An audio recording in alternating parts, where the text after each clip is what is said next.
41장 원앙 조조 열전.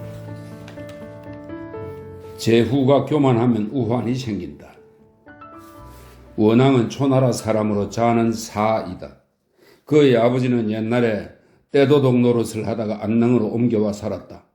고후 때 원앙은 여록의 사인으로 있었다. 효 문제가 즉위하자 형 원쾌의 추천으로 중랑이 되었다. 성상으로 있던 강후 주발이 조회를 마치고 빠른 걸음으로 물러나오는데 의기양양한 태도였다. 문제도 그를 공손히 예우하여 항상 직접 전송하였다. 원앙이 황제에게 진언하여 말했다. 폐하께서는 성상을 어떤 사람이라고 생각하십니까? 황제가 말했다. 사직의 신하요. 원앙이 말했다. 강후는 공신이라고 할 수는 있지만 사직의 신하는 아닙니다. 사직의 신하란 그 군주가 살아있을 때는 같이 살고 죽을 때는 같이 죽어야 합니다. 여후가 실권을 잡았을 때 여러 여시가 나라 일을 제멋대로 휘두르고 서로 번갈아가며 왕노릇하였으니 유씨의 명맥은 띠처럼 끊어지지 않았습니다. 그때 강후는 태위가 되어 병군을 쥐고 있으면서도 그들을 바로잡을 수 없었습니다. 여후가 세상을 떠나고 대신들이 함께 의논하여 모반을 일으킨 여시들을 배척했을 때 태위는 병권을 쥐고 있었기 때문에 우연히 공을 이룰 수 있었던 것입니다. 그러므로 그는 이른바 공신이지 사직의 신하는 아닙니다. 그런데도 성상은 교만한 기색이고 폐하께서는 겸양하고 계시니 신하와 군주가 예를 잃고 있는 것입니다. 가만히 생각해보니 폐하께서 취할 태도가 아닙니다. 그 뒤로 조회 때마다 문제는 더욱 정중한 태도를 취하였고 성상은 그럴수록 더욱 두려워하게 되었다. 얼마 뒤에 강후가 원앙을 원망하여 말했다. 나는 너희 형과 친한 사이인데 지금 너가 조정해서 감히 나를 헐뜯다니. 그러나 원앙은 끝까지 사과하지 않았다. 강후가 성상자리에서 파면되어 자기 본국으로 돌아갔는데 그 나라의 어떤 자가 황제에게 그가 모반을 꾀하려 한다는 글을 올렸다. 이에 강후를 체포하여 청실, 이 청실은 죄인을 문초하는 곳입니다. 청실에 가두자 종실과 여러 신하는 감히 그를 위해 말하지 못했는데 오직 원앙만이 강후에게 죄가 없음을 해명하였다. 강후가 풀려날 수 있었던 데에는 원앙의 힘이 꽤 컸다. 강후는 곧 원앙과 깊은 교분을 맺었다. 회남의 여왕이 입조하여 벽양후를 죽이고 평상시의 태도가 매우 교만하였다. 원앙이 간언했다. 제후가 지나치게 교만하면 반드시 우환이 생겨나니 그들의 봉토를 적당히 깎으십시오. 문제가 간언을 받아들이지 않자 회남왕은 더욱더 방자해졌다. 극포 후 시무의 태자가 모반하려다가 일이 발각되었는데 문초해보니 회남왕이 연루되어 있었다. 문제는 회남왕을 불러 그를 함거에 실어 촉당으로 옮기도록 했다. 원앙은 당시 중랑장이 되어 즉시 간언하였다. 폐하께서는 평소에 교만한 회남왕을 조금도 제지하지 않았는데 이 지경에 이른 지금 갑자기 그를 꺾으려 하고 있습니다. 회남왕은 사람됨이 강직하여 가는 도중에 안개와 이슬을 만나 죽기라도 한다면 폐하께서는 결국 천하를 가졌으면서도 포용하지 못하여 아우를 죽였다는 오명을 쓰게 될 텐데 어떻게 하시겠습니까? 그러나 문제는 듣지 않고 결국 회남왕을 가게 했다. 회남왕은 옹현에 이르러 병을 얻어 죽었다. 이 소식을 들은 황제는 음식도 먹지 않고 매우 슬프게 곡을 하였다. 원앙이 들어가 머리를 조아리며 강력하게 간언하지 못한 죄를 사과하니 황제가 말했다. 공의 간언을 받아들이지 않아 일이 이 지경에 이르렀소. 원앙이 말했다. 폐하께서는 스스로 마음을 너그럽게 하십시오. 이는 지난 일이니 후회하신들 무슨 소용이 있겠습니까? 폐하께서는 세상에서 뛰어난 행적이 3가지 있으니 이런 일로 명예에 손상을 입지는 않을 것입니다. 황제가 말했다. 세상에서 뛰어난 나의 행적 3가지란 무엇이오? 원앙이 대답했다. 폐하께서 대나라에 계실 때 태후께서는 병석에 계신 지 3년이나 되었습니다. 그때 폐하께서는 잠도 주무시지 않고 옷걸음도 풀지 않으셨으며 당약도 친히 맛보시지 아니하면 태우께 올리실 수 없었습니다. 정삼처럼 벼슬하지 않은 신분으로도 이런 일을 하기 어려워하였는데 지금 폐하께서는 친히 왕노릇하는 신분으로서 실천하셨으니 정삼보다 훨씬 뛰어난 효성이십니다. 또한 여시 일족들이 정권을 잡고 대신들이 정치를 휘두르고 있을 때 예측할 수 없는 위험을 무릅쓰고 폐하께서는 대나라에서 6대의 수레를 타고 수도로 달려오셨으니 비록 용맹한 멘분과 하육이라고 해도 폐하에게는 미치지 못할 것입니다. 게다가 폐하께서는 대나라 왕의 저택에서 서쪽으로 향하여 천자자리를 2번 사양하셨고 남쪽으로 향하여 천자자리를 3번이나 양보하셨습니다. 허유도 단 1번 양보하였는데 폐하께서는 5번이나 천하를 양보하셨으니 허유보다 4번이나 더 하신 것입니다. 게다가 폐하께서 회남왕을 귀양 보낸 것도 그가 허물을 스스로 반성하여 고치게 하려고 하신 것이었습니다. 담당 관리들이 그를 제대로 보살피지 못했기 때문에 병들어 죽은 것입니다. 황제는 이 말을 듣고야 마음을 놓으며 말했다. 장차 어떻게 하면 좋겠소? 원왕이 대답했다. 회남 왕에게는 3 아들이 있으니 오직 폐하께서 하시기에 달렸을 뿐입니다. 그리하여 효문제는 회남 왕의 3 아들을 모두 왕으로 삼았다. 원왕은 이 일로 인하여 조정에서 더욱 이름을 떨치게 되었다. 재앙의 싹을 미리 자른다. 원왕은 언제나 일반적인 원칙에 근거하여 말하였으나 세상 일의 울분을 토로하기도 했다. 환관 조동이 문제의 총애를 자주 받아 언제나 원왕을 해치려 하므로 원왕은 이것을 걱정했다. 원왕의 조카 원종이 상식이는 황제를 모시는 기사입니다. 상식이가 되어 천자의 고난을 상징하는 부절을 가지고 황제 곁에서 모셨는데 그가 원왕에게 설득하며 말했다. 그와 만나게 되면 조정에서 모욕을 주어 삼촌을 비방하는 말이 받아들이지 않게 하십시오. 문제가 나들이 하는데 조동이 황제의 수레에 함께 타고 있었다. 그때 원왕이 수레 앞으로 나아가 엎드려 말했다. 신이 듣건대 천자께서 6대 수레에 함께 태우는 사람은 모두 천하의 호글과 영웅이라고 합니다. 지금 한나라에 인물이 부족하다고나 하나 폐하께서는 어찌 궁형을 받은 자와 함께 수레를 타십니까? 이 궁형을 받은 자는 황관을 말합니다. 그러자 황제는 미소를 머금고 조동을 내리도록 했다. 조동은 울면서 수레에서 내렸다. 부잣집 아들은 마루 끝에 앉지 않는다. 문제가 패릉에서 올라탔다가 서쪽 가파른 고갯길을 달려 내려가려고 했다. 그때 원왕은 타고 있던 말을 황제의 수레 옆에 대고는 말 고삐를 잡아당겼다. 황제가 말했다. 장군은 두렵소? 원왕이 말했다.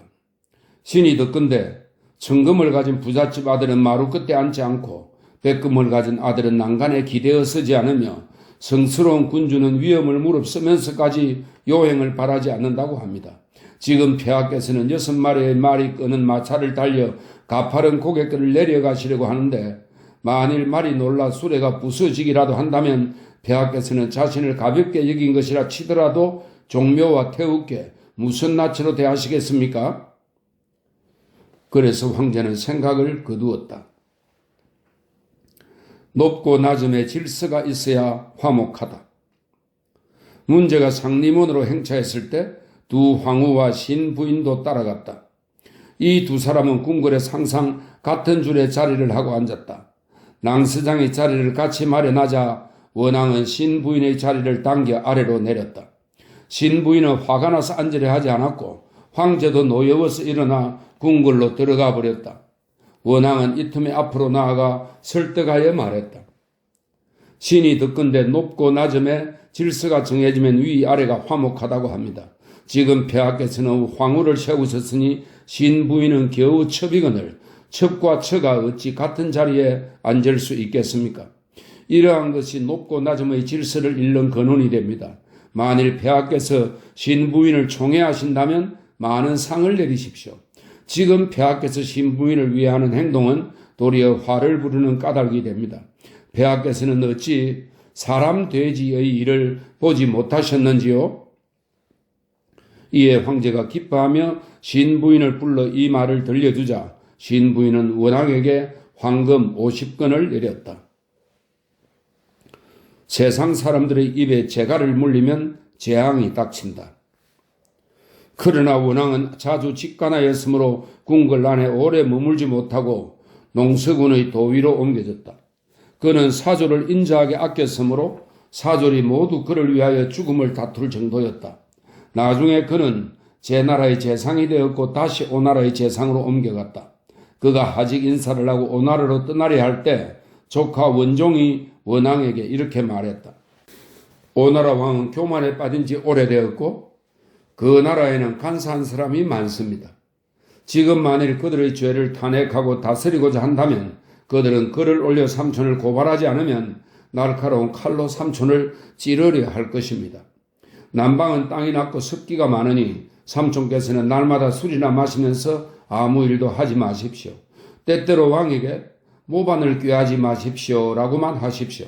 이렇게 하면 다행히 화는 벗어날 수 있을 것입니다. 원왕이 원종의 계책대로 하자 오나라 왕은 원왕을 두텁게 대우했다. 원왕은 오나라에서 집으로 돌아오다가 길에서 성상 신도가를 만나자 수레에서 내려 배알했는데 성상은 수레 위에서 원왕에게 살해했다. 원왕은 되돌아와 생각해도 자기 아래 사람들에게 부끄럽게 짝이 없었다. 그는 성상의 관사로 찾아가서 백귀를 청했다. 성상은 한참 뒤에 원왕을 만났다.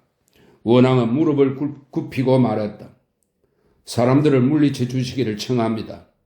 성상이 말했다. 만일 그대가 하려는 말이 공적인 것이라면 관청으로 가서 장사나 아정과 의논하시오.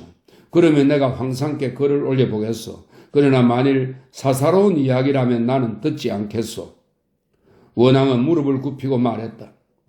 공께서는 성상이신데 스스로 생각하시기에 진평이나 강우와 비교하면 어느 분이 더 낫다고 보십니까?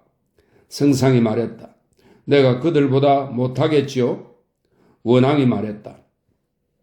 좋습니다. 당신께서는 그들보다 못하다고 말씀하셨습니다.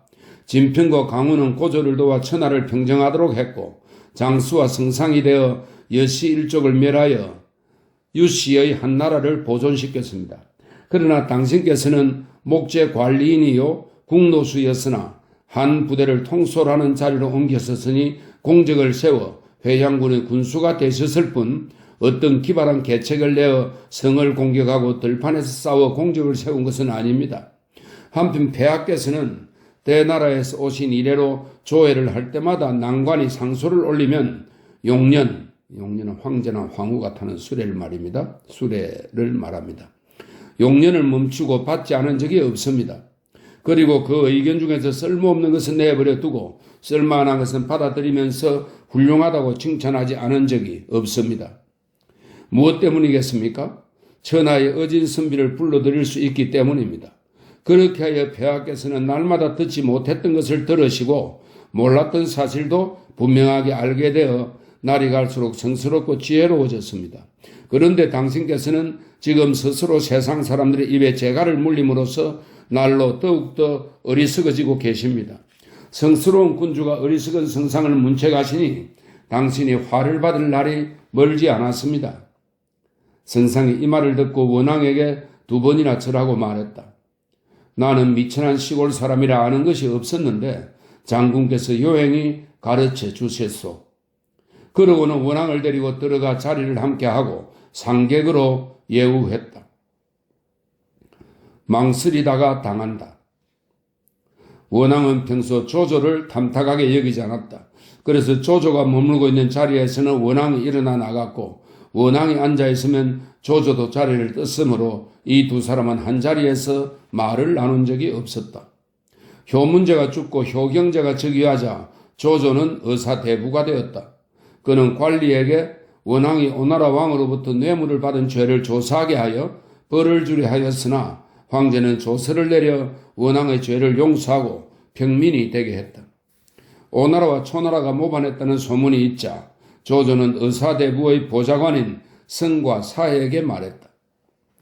원왕은 오나라 왕에게 많은 뇌물을 받아 오로지 오나라 왕의 죄를 숨겨주고 모반하지 않았다고 말했지만 지금 오나라 왕은 모반하였으니 황제께 원왕이 오나라의 모반 음모를 알고 있었으므로 죄를 다스릴 것을 간청하려 한다. 성과 사가 말했다. 모반이 일어나기 전에 그 죄를 다스렸다면 모반의 마음을 끊을 수 있었겠지만 지금 오나라와 초나라의 군대는 서쪽으로 가고 있으니 원왕을 처벌한들 무슨 도움이 되겠습니까?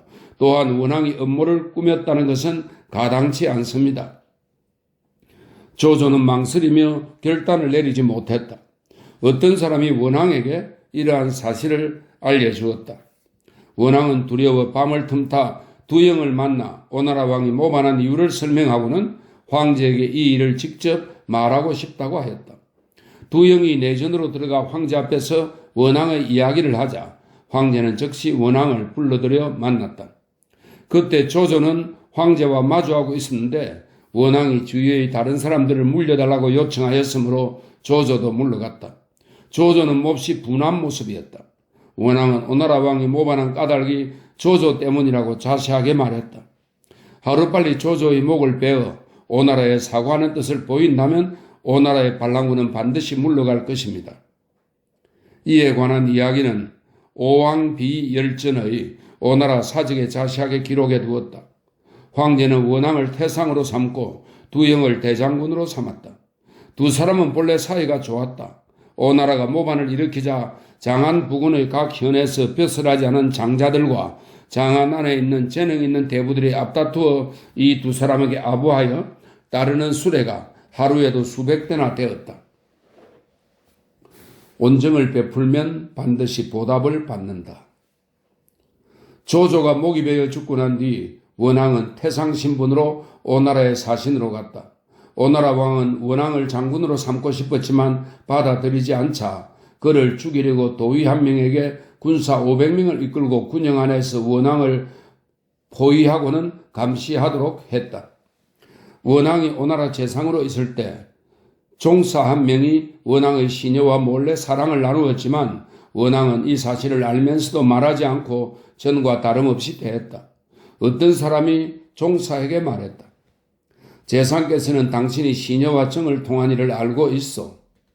그는 즉시 달아나 집으로 돌아왔지만 원왕이 직접 말을 달려 되쫓아가서 데리고 돌아와 그 시녀를 주고 다시 종사로 삼았다.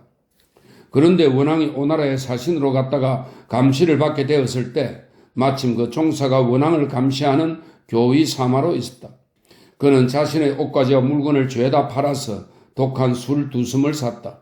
때마침 그날은 날씨가 추운 데다가 병사들은 굶주리고 목말랐으므로 취하도록 술을 마셨고 서남쪽 구석을 지키던 병사들은 모두 술에 취해 쓰러져 잠이 들었다. 사마는 밤이 깊어지자 원왕을 깨워 일으키고 이렇게 말했다. 공께서는 지금 달아나십시오. 오나라 왕은 날이 밝으면 공을 베어 죽일 것입니다. 원왕은 믿을 수 없어 물었다. 당신은 무엇을 하는 사람이요? 사마가 말했다.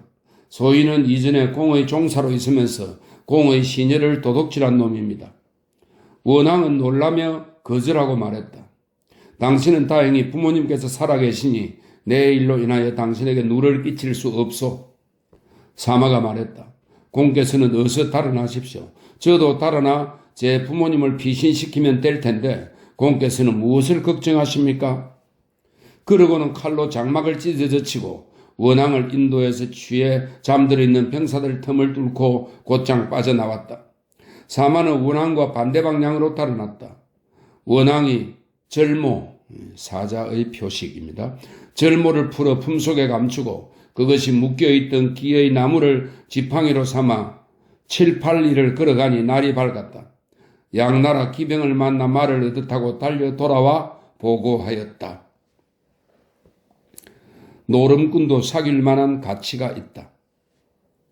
오나라와 초나라의 군대가 격파된 뒤 황제는 다시 원왕의 아들 평육후 유래를 초나라 왕으로 삼고 원왕을 초나라 재상으로 삼았다.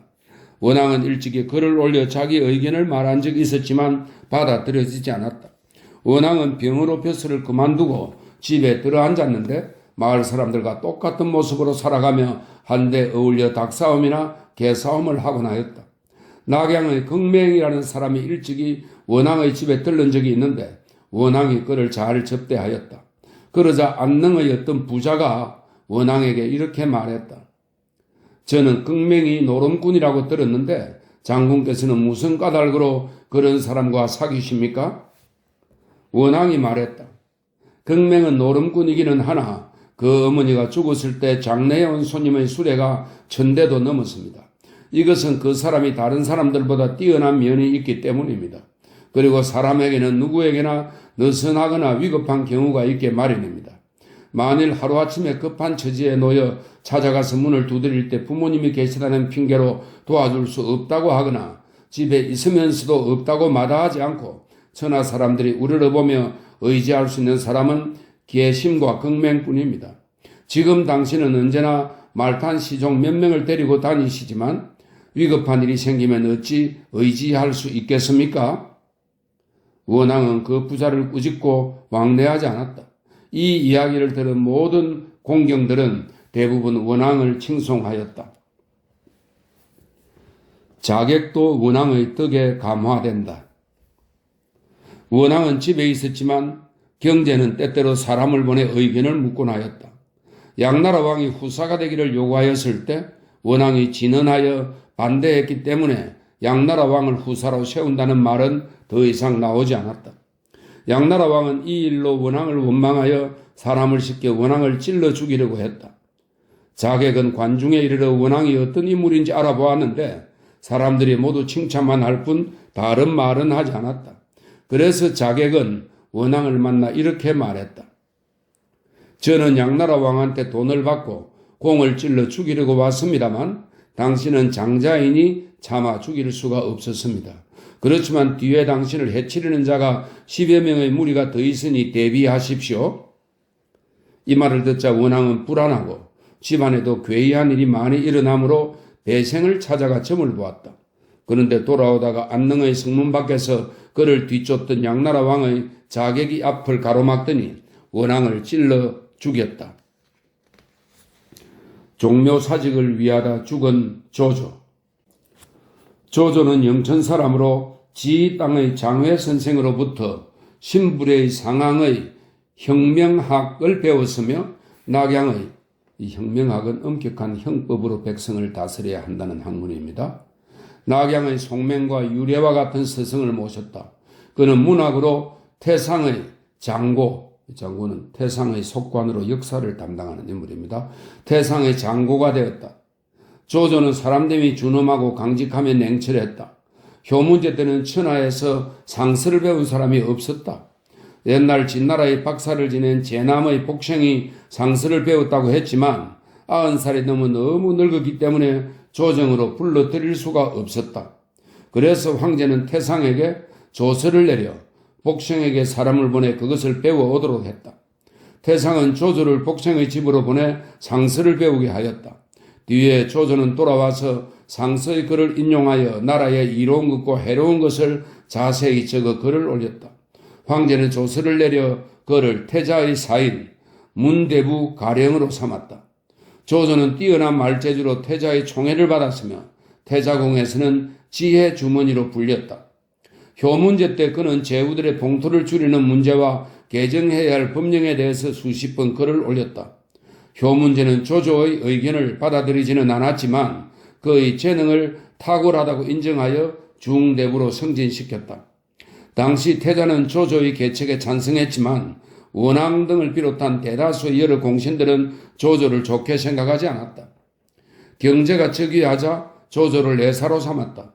조조는 자주 사람들을 물리치고 정사에 관한 의견을 말하였는데 그때마다 황제는 그의 의견을 들었다. 그에 대한 황제의 총애는 국영보다 앞섰고 그의 말에 따라 개정된 법령도 많았다.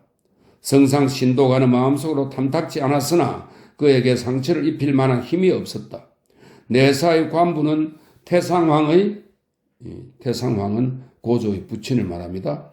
내사의 관부는 태상왕의 묘당 안쪽 담과 바깥 담 사이의 빈터에 있었는데 문이 동쪽으로 나가게 되어 있어 불편했다. 그래서 조조는 남쪽으로 나갈 수 있도록 문 2개를 새로 만들려고 하여 묘당 빈터의 바깥 담을 뚫게 되었다. 성상 신도가는 이 사실을 알고 몹시 화를 내면서 이 잘못을 틈타 주청하여 조조의 목을 베리고 했다. 조조는 그 소식을 듣고 곧장 밤에 사람들을 물리고 황제에게 그 일을 자세히 말했다. 성상은 정세에 관한 일을 말한 뒤 조조가 멋대로 묘당의 담을 뚫어 문을 만들었으니 그를 정유에게 넘겨 목을 베도록 주청했다. 황제가 말했다. 이것은 묘당의 담이 아니라 빈터가 있는 바깥 담이니 법에 어긋나지 않소. 이에 사죄하고 조정에서 물러나온 성상은 화가 나서 장사에게 이렇게 말했다. 나는 먼저 그의 목을 벤 뒤에 황상께 아뢰어야 했는데 먼저 아뢰었다가 어린아이에게 모욕을 당했으니 진실로 내 잘못이다. 성상은 결국 병들어 죽었다. 조조의 명성은 이 일로 더욱더 높아졌다. 조조는 의사대부로 승진한 뒤 제후들 가운데 죄를 짓거나 허물이 있는 자의 봉토를 줄이고 봉토 근처에 있는 군을 몰수하도록 주청하였다. 상소물이 올라가자 황제는 공경, 여루, 종실들을 불러 모아 논의하도록 했는데 아무도 감히 비난하는 자가 없었다. 오직 두영만이 논쟁하였으므로 이 일로 인해 조조와 틈이 생겼다. 조조가 개정한 법령은 30장이나 되었는데 제후들은 한결같이 시끄럽게 굴면서 조조를 미워했다. 조조의 아버지가 그 소문을 듣고 영천에서 올라와 조조에게 말했다. 황상께서 막 즉위하실 때 너가 권력을 쥐고 정사를 처리하면서 제후들의 봉토를 줄이고 다른 사람의 권력 사이를 멀어지게 하여 사람들 중에 너를 비난하고 원망하는 자가 많은 것은 무엇 때문이겠느냐? 조조가 말했다. 정말로 그렇게 했습니다. 그러나 이렇게 하지 않으면 천자께서는 존귀해지지 않고 종묘는 편안하지 못합니다. 조조의 아버지가 말했다. 유씨는 편안해졌지만 조씨는 위태로워졌으니 나는 너를 떠나 돌아가겠다. 결국 약을 마시고 스스로 목숨을 끊으며 말했다. 나는 차마 재앙이 나에게까지 이르는 것을 볼 수 없다. 그가 죽은 지 10여일 만에 오나라와 초나라 등 7나라가 과연 모반을 일으키면서 조조를 죽인다는 것을 명분으로 내세웠다. 그때 두영과 원왕이 황제를 설득하니 황제는 조조에게 조복을 입히고 동쪽 저자에서 그 목을 베도록 명령했다. 제후들의 봉토를 줄여야 하는 이유. 조조가 죽은 뒤 알자, 복야, 등공이 교위가 되어 오나라와 초나라의 반란군을 공격하는 장군이 되었다. 그가 싸움에서 돌아와 군대의 일에 관한 글을 올리고 황제를 배웠는데 황제가 물었다. 그대가 싸움터에서 돌아오는 길이니 묻겠소. 조조가 죽었다는 말을 듣고 오나라와 초나라의 반란군은 싸움을 그만두지 않았소? 등공이 말했다. 오나라 왕은 수십 년 전부터 반란을 준비했습니다. 봉토가 깎인 데서 분노가 폭발하여 조조를 죽인다는 명분을 내세웠을 뿐 본래 조조를 목표로 삼지는 않았습니다. 게다가 신은 천하의 선비들이 입을 다물고 감히 황상께 의견을 말하지 않을까 두렵습니다. 황제가 말했다. 무엇 때문이요? 등공이 말했다. 조조는 제후들의 세력이 강대해지면 통제할 수 없을까봐 염려하여 그들의 봉토를 줄이도록 요청해 조정의 존엄을 높이려고 했던 것입니다. 이것은 만세에 걸친 이익을 도모한 일입니다. 그러나 이러한 계획이 겨우 시행되었을 때 조조는 느닷없이 극형을 받고 말았습니다. 이것은 안으로는 충성스러운 신하의 입을 막고 밖으로는 제후들을 위해서 원수를 갚아준 꼴입니다. 신은 그것이 폐하를 위한 일이 아니었다고 생각합니다. 그러자 경제는 한동안 아무 말 없이 있다가 말했다. 공의 말이 옳소. 나도 이 점이 후회스럽소. 그러고는 등공을 성량의 중의로 삼았다. 등공은 성고 사람으로 기이한 계책이 많았다. 근원, 이것은 무제의 첫 번째 연호입니다. 근원 연간에 효무제가 혈량을 초빙하자 공경들은 등공을 추천했다. 그때 등공은 벼슬을 그만두고 물러나 집에 있었으나 다시 기용되어 구경이 되었다. 1년 뒤에 그는 다시 병을 핑계로 물러나서 고향으로 돌아왔다. 그 아들 등장은 황노, 이 도가입니다. 황노의 학문을 배워 공경들 사이에 이름이 알려졌다. 태사공은 말한다. 원왕이 비록 학문을 좋아하지는 않았고 황제의 뜻에 억지로 꿰맞추어 일을 처리하였지만 어진 마음을 바탕으로 하여 대의를 이끌어 세상 일에 울분을 토로하기도 하였다. 효문제가 막 즉위했을 때 그의 능력은 때를 만나게 되었다. 그러나 시세는 변화하고 달라져 오나라와 초나라가 모반을 일으켰을 때 단 한 번 황제를 설득하여 자기 주장을 관철시켰을 뿐 두 번 다시 뜻을 얻지는 못했다. 그는 명성을 좋아하고 체주를 뽐내다가 결국 이름 때문에 망한 것이다. 조조는 가령으로 있을 때부터 여러 차례 나라일에 관한 의견을 말했으나 받아들여지지 않았다. 그러나 그 뒤에 권력을 휘두르게 되자 법을 많이 고쳤다. 제후들이 반란을 일으켰을 때 서둘러 해결하지 않고 사사로운 원한을 갚으려다가 도리어 자기 몸을 망치고 말았다. 속담에 옛것을 바꾸고 떳떳지 못한 이치를 어지럽힌 자는 죽지 않으면 망한다라고 하였는데 어찌 조조 같은 사람을 두고 한 말이 아니겠는가?